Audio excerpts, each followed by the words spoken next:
যখন এই মাহাজুরা বলে এরপরে কি বলছো, এরপর নিয়ে সমস্যা, আশহাদু আন্না মুহাম্মাদুর রাসূলুল্লাহ, আল্লাহর নবীকে নবী বলে স্বীকার করা শব্দ। আবু মাহাজুরা কইবার চায় না, আবু মাহাজুরা নবীকে স্বীকৃতি দিবার চায় না। তো ডান বাম তাকায় দেখে তার এলাকার কেউ নাই, সে এই স্বীকৃতি দিলে কেউ শুনবে না।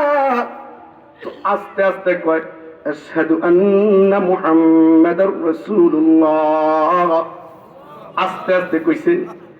আল্লাহর পয়গম্বর ওই মুহূর্তে আবু মাহজুরের মাথার সামনের চুলগুলো মুঠ করে ধরছে, ধইরা বলে এই ধরে খাও, চুলগুলো ধরে জোরে খাও। যখন জোরে ক বলছে, তার কলবে নবীর এই নবিয়ানা জবানের শব্দ এমন ধাক্কা লাগছে, ধাক্কার কারণে কুফুরের দরজা খুইলা তাওহীদ ঢুইকা মাহজুরা চিৎকার দিয়ে বলে আশহাদু আন্না মুহাম্মাদুর রাসূলুল্লাহ। বাস ছেড়ে দিছে, যাও। আল্লাহর পয়গম্বর বলে এ সাহাবীরা কাফেলা গুছাও, তাবু খুলে লাও, আমরা মদিনায় চলে যাবো। একটা আল্লাহু আকবার বলতে রেডি হন। হ্যাঁ বলতে কই না, রেডি হইতে কইছি আমি। আল্লাহু আকবার বলতে রেডি হন। যখন সাহাবায়ে কেরাম তাবু গুটায়া গুটায়া সামানা গুছায়া গুছায়া মদিনার রওনা, আবু মাহজুর ওই যুবক সাহাবীকে পয়গম্বর আমার লগে লইয়া যান। আরো জোরে কর না, আরো জোরে বলেন না। আবু মাহজুরা বলে পয়গম্বর আমার লগে লইয়া যান। কেন? পয়গম্বর ধাক্কার ধমকের আগের আশহাদু আন্না মুহাম্মাদুর রাসূলুল্লাহ মুখ দিয়া কইছি, কিন্তু দ্বিতীয়বার যখন ধাক্কা দিছেন গো নবী, তখন আর মুখ দিয়া কই নাই, তখন মুখ দিয়া জবান দিয়া বলি নাই, অন্তর দিয়া বলছি আপনি নবী মুহাম্মদ আল্লাহর পয়গম্বর, তা আমি এলাকায় থাকবো না, আমি আপনার লগে মদিনায় চলে যাবো। এই যে মাহজুরা তার কপালে পয়গম্বর হাত দিছিলেন, যে চুলগুলো মোট করে ধরছিলেন, আবু মাহজুরা জীবনে যতদিন জীবিত ছিলেন ডানের চুলগুলো কাটে, বামের চুলগুলো কাটে, পিছনের চুলগুলো কাটে, সামনের চুলগুলো কাটে না। এই চুলগুলো বড় হয়, এগুলো কাটে না, বেলেট লাগায় না, ছুরি লাগায় না, কেচি লাগায় না। জিগায় মাহজুরা সব চুল কাটলা, সামনের দিকে কাটো না কেন? মাহজুরা বলে এটা আল্লাহর সামনে নিয়ে দাঁড়াবো, এটা আল্লাহর সামনে গিয়ে দাঁড়াবো। বলো মালিক এই চুলগুলোর মধ্যে তোমার হাবিবের স্পর্শ লাগছে, এই চুলগুলো আগুনে দিও না। আল্লাহু আকবার। রাহ গিয়া রুসমে আযাব রূহে বলালি না রহি, রাহ গিয়া রুসমে আযাব রূহে বলালি না রহি, ফলসফা রহ গিয়া তলকিন গজালি না রহি। আল্লাহু আকবার। এই আবু মাহজুরা জীবন ভর এই মাথার সামনে চুলগুলো পালায় না কেন? নবীর ছোঁয়া লাগছে। জোরে বলেন আল্লাহু আকবার। আরে একদিন নিজের মেয়ের বাড়িতে গেছে, বোন ফাতেমা রাদিয়াল্লাহু তাআলা আনহা খাতুনে জান্নাহ বাড়িতে গেছে, যা দেখে ফাতেমা রাদিয়াল্লাহু তাআলা আনহা আটা দিয়া খামিরা বানাইয়া রুটি ছেক দিচ্ছে, নিজের মেয়ে রুটি ছেক দিচ্ছে। তো অনেকগুলো রুটি ছেক দিয়ে রুটি বানাইছে। তো আল্লাহর পয়গম্বর মেয়ে কি বলে, মা তুমি ছেক দাও, আমি রুটি বানাই দেই। রাসূল বলে আমি বানাই দেই মা, তোমার কাজে সাহায্য করি। তো আল্লাহর পয়গম্বর হাত দিয়ে এরকম গোল্লা বানাইয়া বেলনি দিয়ে বেলে রুটি বানাই দিছে, এবং তাওয়ায় দিছে। তাওয়ায় যত দেয় সিদ্ধ হয় না, রুটি সিদ্ধ হয় না, খামিরা শুদ্ধ হয় না, কাঁচা কাঁচাই থাকে, কাঁচা কাঁচাই থাকে। ফাতেমা বলে আব্বা কি কারিশমা দেখাইলেন? এত রুটি বানাইলাম, রুটি হলে এটা হয় না কেন? পয়গম্বর বলে, হ্যাঁ মেয়ে গো, হবে না কখনো। এই রুটিতে আমি নবীর হাতের দাগ লাগছে, তো আগুনটাকে স্পর্শ করবে না। ও ভাই, যদি যদি রুটিতে নবীর দাগ লাগে, নবীর হাতের দাগ লাগে, আগুনে ধরে না, যে উম্মত চেহারা চেহারা বডিটা সংসারটা নবীর তরিকা দিয়ে সাজাবে, ওই ওই ওই বডিটা আগুনে, পানিতে, নদীতে, মাটিতে খাবে না।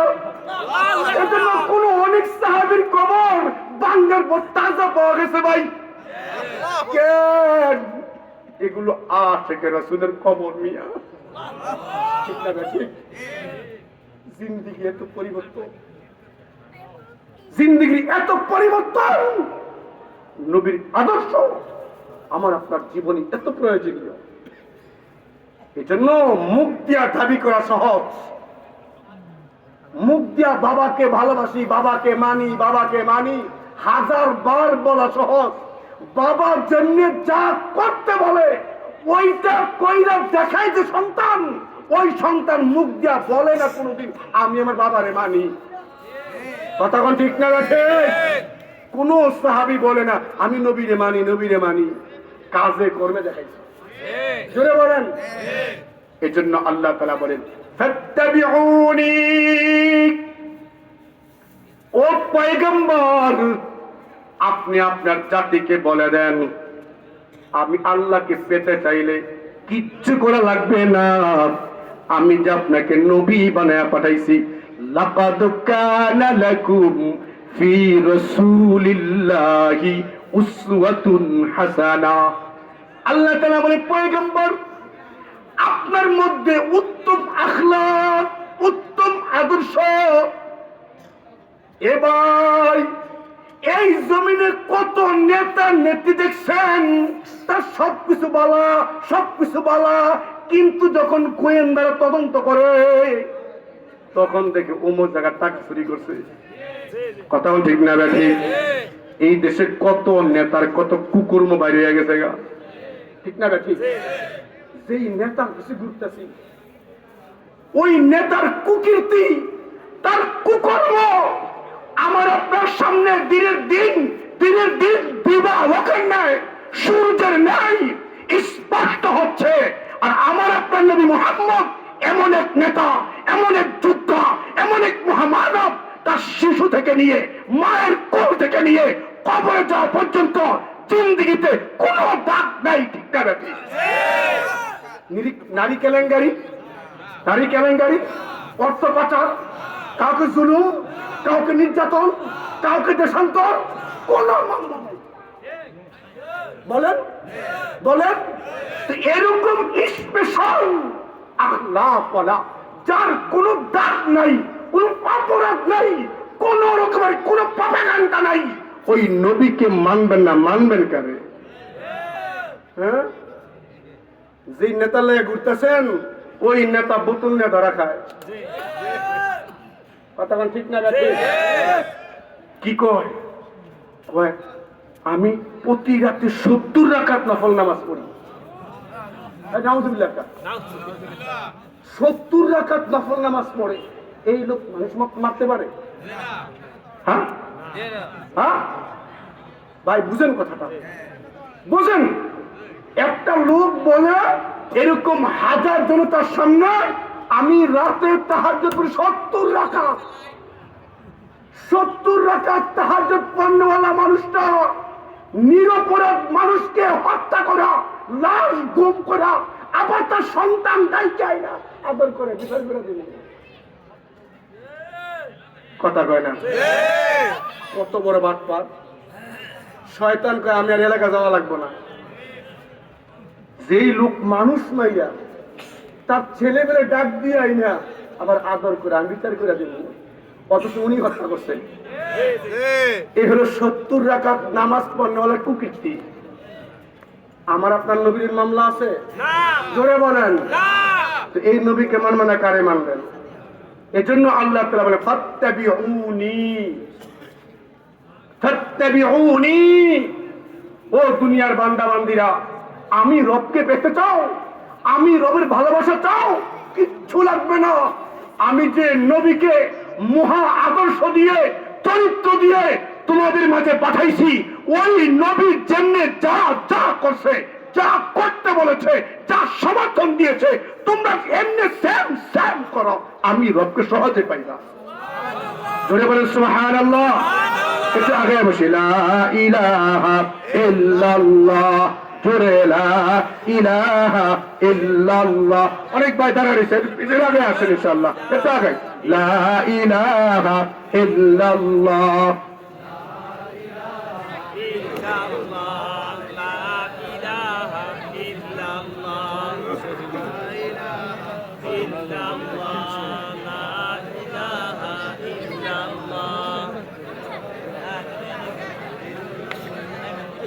ভাই কেউ কথা না বলে আগে বসে লা ইলাহা ইল্লাল্লাহ। ইনশাআল্লাহ যে এই মজমায় ইখলাসের সাথে উলামায়ে কেরামের কথা মাইনা একটু আগাবে, আল্লাহ তাআলা হতে পারে এতটুকু আদবের কারণে, এতটুকু আদব জোহরের কারণে আল্লাহ আমার আপনার জান্নাতের রাস্তা আগায় দেবেন ইনশাআল্লাহ। লা ইলাহা ইল্লাল্লাহ, জোরে লা ইলাহা ইল্লাল্লাহ, লা ইলাহা ইল্লাল্লাহ মুহাম্মাদুর রাসূলুল্লাহ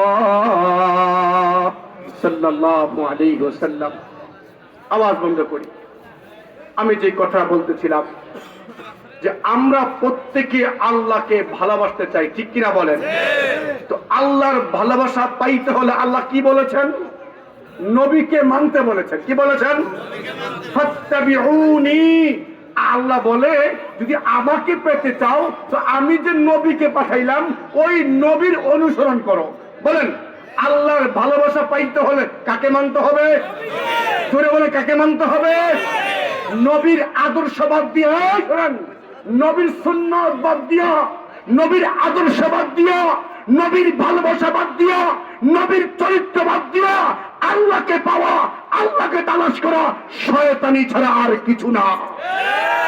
এই দেশে টুপি দাড়ি লাগাইয়া একটা চক্র আল্লাহ নবীর আদর্শ বাদ দিয়া, সুন্নাহকে বাদ দিয়া সর্বমতের বিরুদ্ধে, উম্মতের বিরুদ্ধে, এই বিরুদ্ধে প্রপাগান্ডা চালাইয়া আশিকে রাসূল সাজতে চায়। আমরা দিন কণ্ঠে বলতে চাই এই সমস্ত ভুয়া আশিক এই জমিনে ঠাঁই হবে না, ঠিক না বেঠে? আল্লাহ নবীর আদর্শ মানা ছাড়া শান্তির বিকল্প নাই, ঠিক না বেঠে? আরো জোরে ঠিক না বেঠে? আল্লাহ নবীকে মানতে হবে, আল্লাহ নবীর আদর্শ মানতে হবে, ঠিক না বেঠে? আল্লাহ নবী যেমনি ঘুমাইছেন, শুনেন, আল্লাহ নবী যেমনি ঘুমাইছেন, আল্লাহর পয়গাম্বর যেমনি হাসছেন, আল্লাহর পয়গাম্বর যেমনি ব্যবসা করছেন, আল্লাহর পয়গাম্বর পরিবার যেমনি চালাইছেন, সন্তানদের জন্য দিন শিখানোর জন্য পথ দেখায় গেছেন, রাষ্ট্র যেমনি চালাইছেন, আল্লাহ নবী যেমনি যা করতে বলেছেন অমনি বাস্তবায়ন করার নাম পাক্কা আশিকে রাসূল। এই জন্য তো বড় বড় দরবারে পীর মুখে দাড়ি নাই, নাম দেয় আশিকে রাসূল। এই জোরে কর, ঠিক না বেঠে? আমি ওয়াজ করতে আসতাম, একটা শার্ট পরে আইতাম, দাড়ি কামাই আইতাম, ওয়াজ শুনতেন? জোরে বলেন, সত্য কথা বলবেন, শুনতেন? আমি ওয়াজ করবো, নামাজ পড়াবো না, ওয়াজ করবো, উপদেশ দেবো যে আমার দাড়ি না থাকলে আপনার আমার ওয়াজ শুনতে মনে না চায়, আপনাকে আমাকে বাতিল বলে বলে মঞ্চ থেকে নামায় দেন, তো একজন পীর দাবি করে লক্ষ লক্ষ মানুষের জান্নাতে নিয়ে যাবে, এই গ্যারান্টি দেয় কিভাবে? কথা ঠিক না বাকি? এটা দাড়ি নাই এমন পীর নাই বাংলাদেশে? নাই? জোরে কর, আরো জোরে কর। এই লুচুকে আমি আশিকে রাসূল এখন কথা কয় না, জোরে বলেন। এই শতান নাই? নাই? আমাকে নাই? আছে? কারা যায়? আচ্ছা দাড়ি বাদ দিলাম, এই দেশে কি ল্যাংটা পীর নেই? ও ভাই, পীর আবার ল্যাংটা হয় কেমনে? ল্যাংটা পীর হয় কেমনে বলেন? কথা বলেন, বাস্তব না বাস্তব? ল্যাংটা পীরের লেভেল লাগাইয়া এদেশে হাজার মানুষ তার পিছে ঘুরে। এই পৃথিবীতে কোন নবী উলঙ্গ ছিলেন না, কোন সাহাবী উলঙ্গ ছিলেন না, কোন আল্লাহওয়ালা উলঙ্গ ছিলেন, ঠিক না ঠিক? তো উলঙ্গ আবার পীর হয় কেমনে?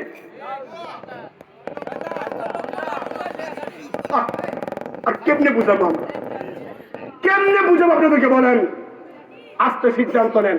হ্যাঁ শোনেন, নবীর আদর্শ বাদ দিয়া, শোনেন, নবীর সুন্নত বাদ দিয়া, নবীর তরিকা বাদ দিয়া কোন ব্যক্তি যদি হাওয়ায় উড়ে, এই শোনেন, প্রশ্ন লাগাবেন না, যদি কোন ব্যক্তি নবীর আদর্শ বাদ দিয়া, নবীর সুন্নাহ বাদ দিয়া আকাশে উড়ে, পানিতে ভাসে, ওই লোকটা টাটকা শয়তান। আর নবীর আদর্শ মাইনা পানিতে উড়ে না, পানিতে ভাসে না, বাতাসে উড়ে না, কিন্তু লোকটা নবীর সুন্নাত ছাড়ে না, এগুলো পাক্কা আশেকের রাসূল। ঠিক না বেঠে? আমরা দেখবো আকাশে উড়ে, কেটা দেখেন না, আকাশে পাখি উড়ে, তাই কি বড় পীর? হ্যাঁ, আমরা দেখবো কোন ব্যক্তির কথার সাথে নবীর কথার মিল আছে, কার আমলের সাথে নবীর আমলের মিল আছে, ঠিক না ঠিক? হলে আছে। এজন্য ভাই, আমাদের মাযহাবের ইমাম আযম আবু হানিফা রাহমাতুল্লাহ আলাইহি মদিনায় গেছেন। মদিনার কাজ জিয়ারত শেষ করে মদিনা থেকে বের হয়ে এলাকায় চলে আসবেন। ওনার মতো ইমাম মদিনার বাসিন্দারা পায়া বলেন, না ইমাম সাহেব, আপনি আরো কয়দিন থাকেন, আপনি যাইন না, আপনার কদরখানি করা দরকার, নবীর হাদিসের বয়ান দেয়া যান আমাদেরকে।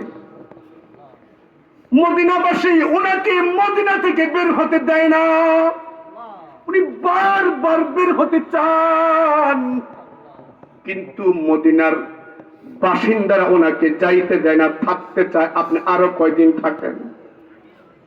এরকম জোর করে রাখতে রাখতে 11 দিন পরে ইমাম আযম আবু হানিফা বলে, ভাই আমাকে আর জোর করে রাখো না, আমাকে মদিনার সীমানা বের হতে দাও, আমাকে আর জোর করে রাখো না। বলে, কেন, আপনার কদরখানি কম করতেছি নাকি আমরা? কোন খাইতে চলতে ফিরতে কষ্ট হয় নাকি আপনার? ইমামে আযম আবু হানিফা রাহমাতুল্লাহ আলাইহি বলেন, না রে ভাই, আমি যে আজকে মদিনায় 11টা দিন রইলাম, এই 11 দিন মদিনার এরিয়ার মধ্যে আমি কোনোদিন পেশাব করি নাই, আমি 11 দিন মদিনার জমিনে পায়খানা করি নাই। আমি যখন পায়খানা করবার যাই ভয় লাগে, এই জমিনে আমার নবী শুয়ে রইছে, সেখানে আমি ময়লা কেমনে ফালাই?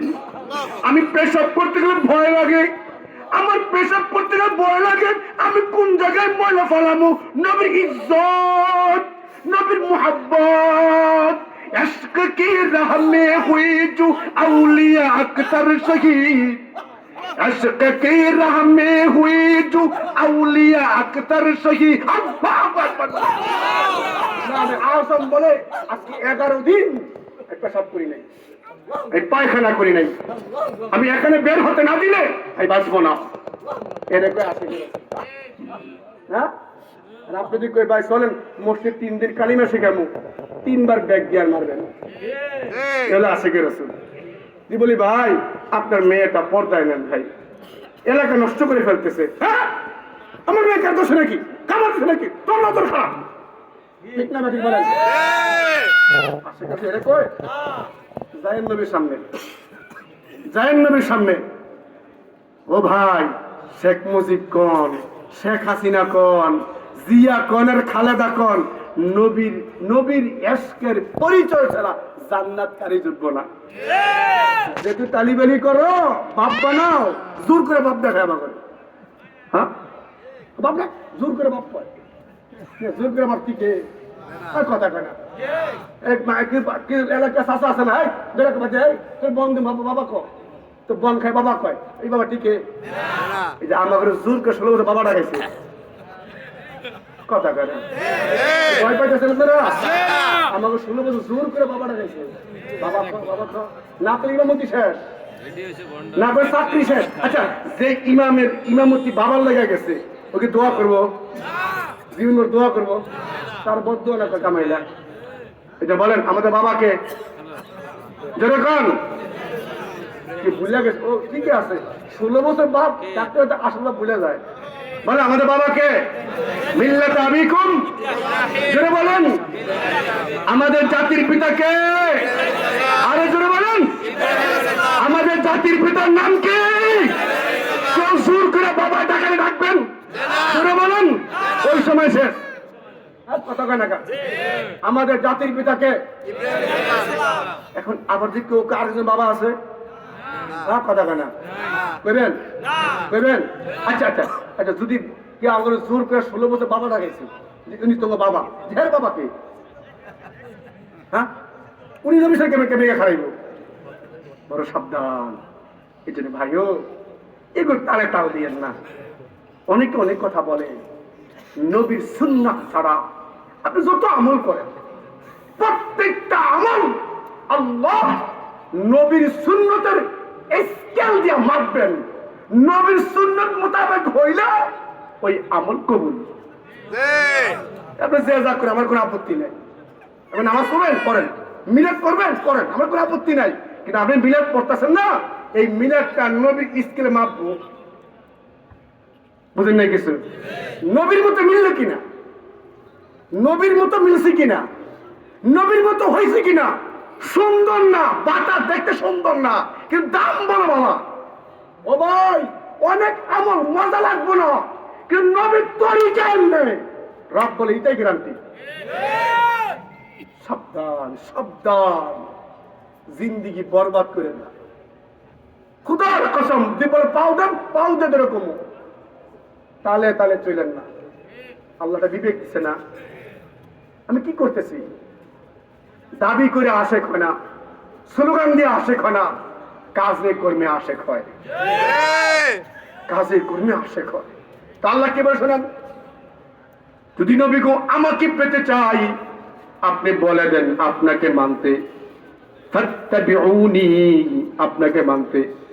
যদি আপনার এই বান্দা বান্দিরা আপনার উম্মত আপনাকে মানে নেয়নি, এই শুনেন আল্লাহ পাক বলে পয়গম্বর আপনি জাতিকে জানিয়ে দেন, তারা আমি রবের ভালোবাসা চাই, যদি পেতে চাই ফাত্তাবিউনি, ওরা যেন আপনাকে মানে।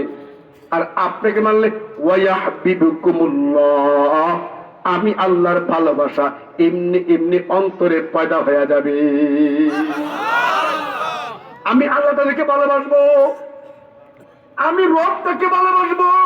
শুধু কি ভালোবাসবো? না না না, আমি ভালোবাসা দিয়া খেলত না।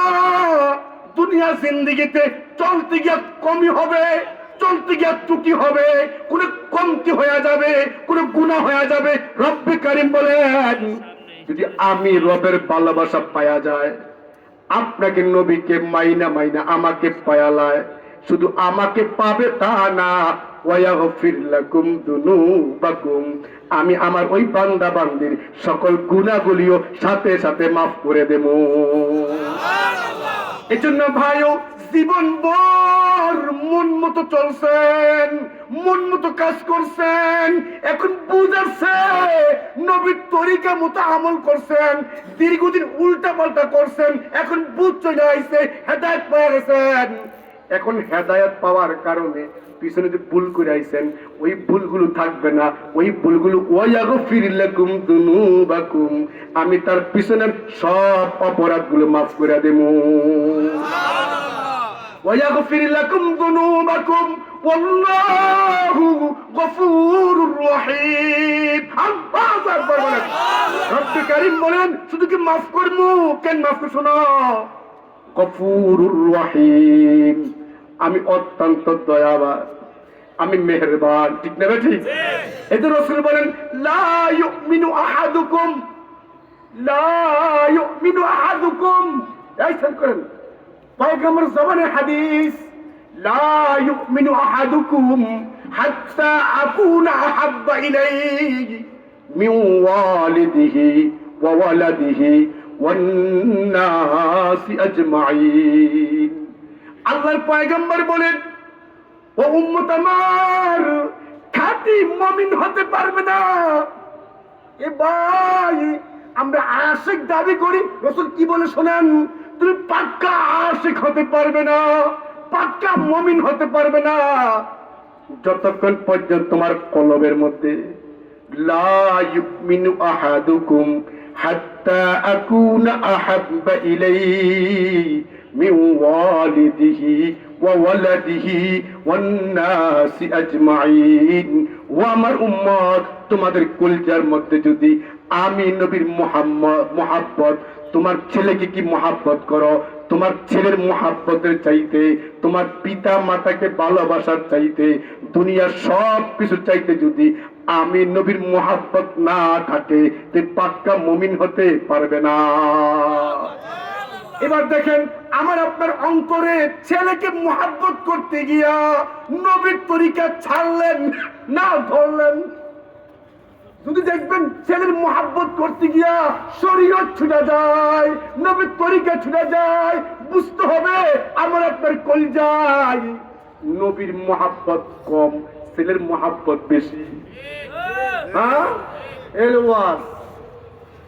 ও ভাই, কত ভাই এমন আছে ছেলের মন রক্ষা করতে গিয়ে হারাম শোষণ, হারাম বাদ্যযন্ত্র, হারাম ব্যবহার বেশি করতেছে।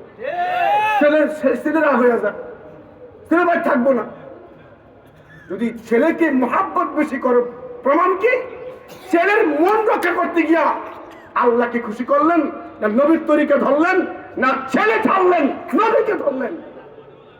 এজন্য আমাদের সিনায় যদি আমার ছেলের মুহাব্বতের চাইতে, পিতা মাতার মুহাব্বতের চাইতে দুনিয়ার সব কিছু, সব একদিকে, সব একদিকে, আমার আল্লাহ এবং আল্লাহ নবীর তরিকা একদিকে, সব প্রত্যাখ্যান করব, নবীর তরিকা ধরব।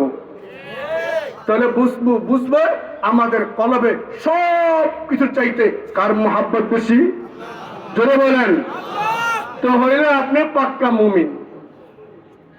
পাক্কা মুমিন না হয় পাক্কা মুমিন হওয়া বড় কঠিন।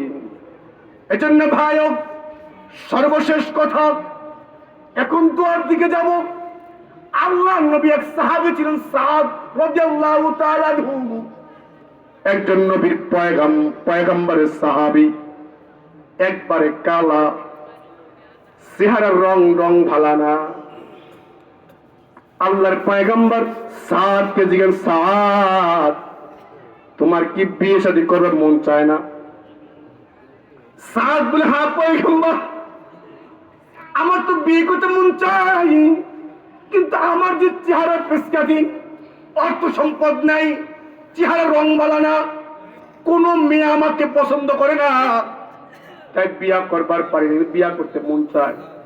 শোনেন সর্বশেষ কথা, আল্লাহর পয়গম্বর বললেন, তুমি মদিনার অমুক এলাকার আনসারি এক মাতাব্বর আছে, এক আনসার আছে, উনি ওই এলাকার জনপ্রতিনিধি, উনি এলাকার প্রভাবশালী, তার সুন্দরী কন্যা আছে, তুমি তার কাছে যাও, যা বলো পয়গম্বর আমাকে পাঠাইছে আপনার মেয়ের সাথে আমাকে বিয়ে দেওয়ার জন্য।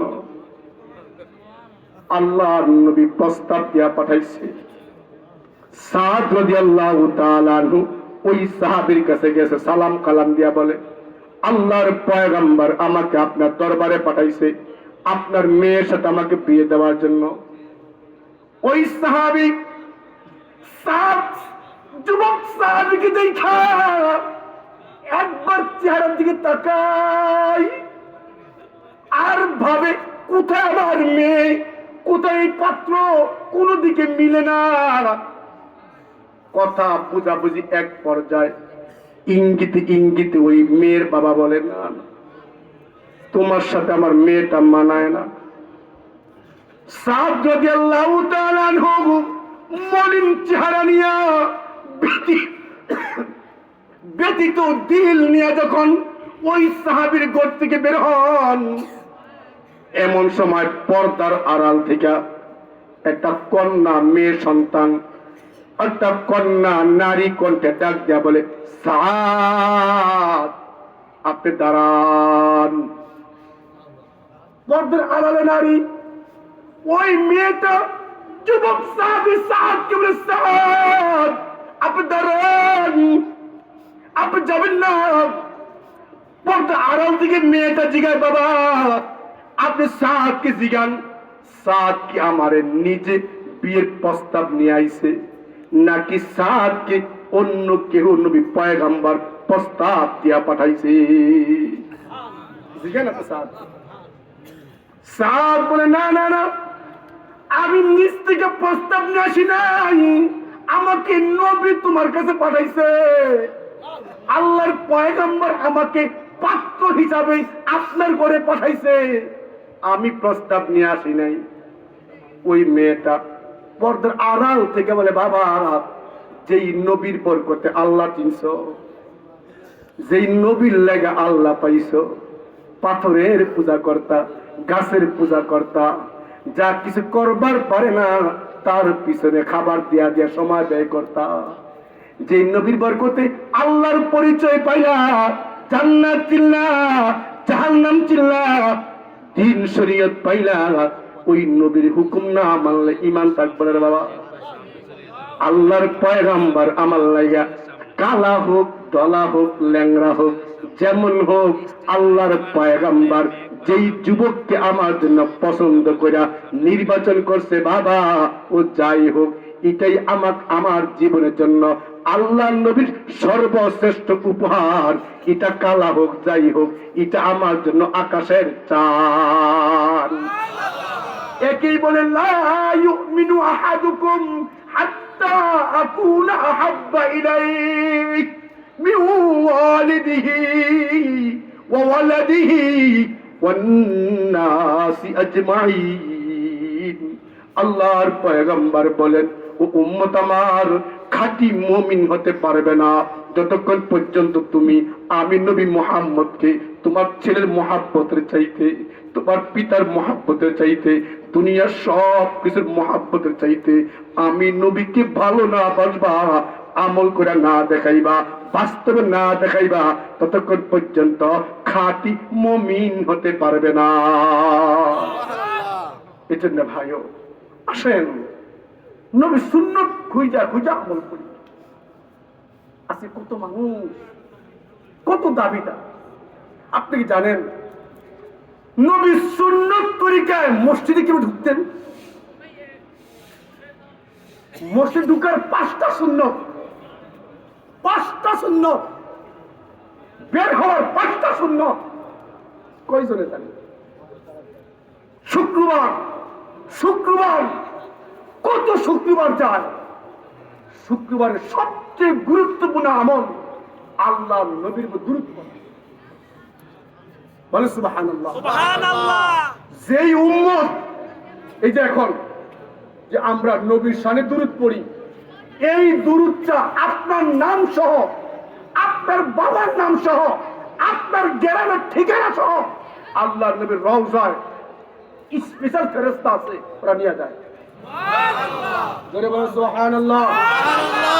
আমি আপনি যদি 100 বার দুরূদ শরীফ পড়ি, 100 বার দুরূদ শরীফ পড়ি, ফেরেশতারা 100 বার আপনার নাম, আপনার বাবার নাম নবীর রওজা হাত ধরে ফেরেশতারা বলে, ইয়া রাসূলুল্লাহ, উমুকে আপনাকে দুরূদ হাদিয়া দিয়েছে।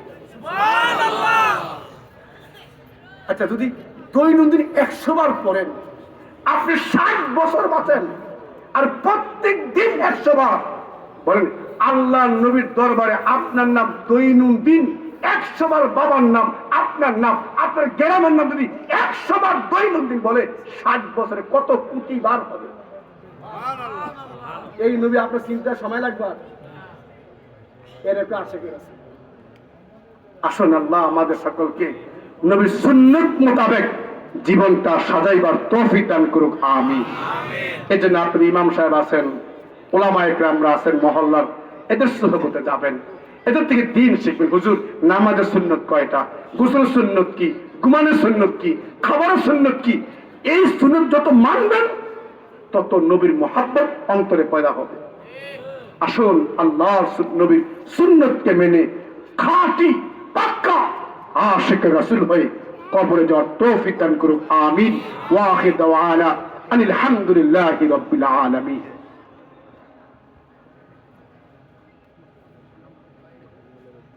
তাহলে একটু আমরা ফাঁক ফাঁক সুন্দর হয়ে বসি, কিছু মেহমানদারি আছে আপনাদের জন্য, যে আমরা একটু এতগুলো মানুষ মাশাআল্লাহ ভরপুর বজমা, যে একে অপরে আমরা সাহায্য সহযোগিতা করি, তা আমাদের ভলান্টিয়ার ভাইয়েরা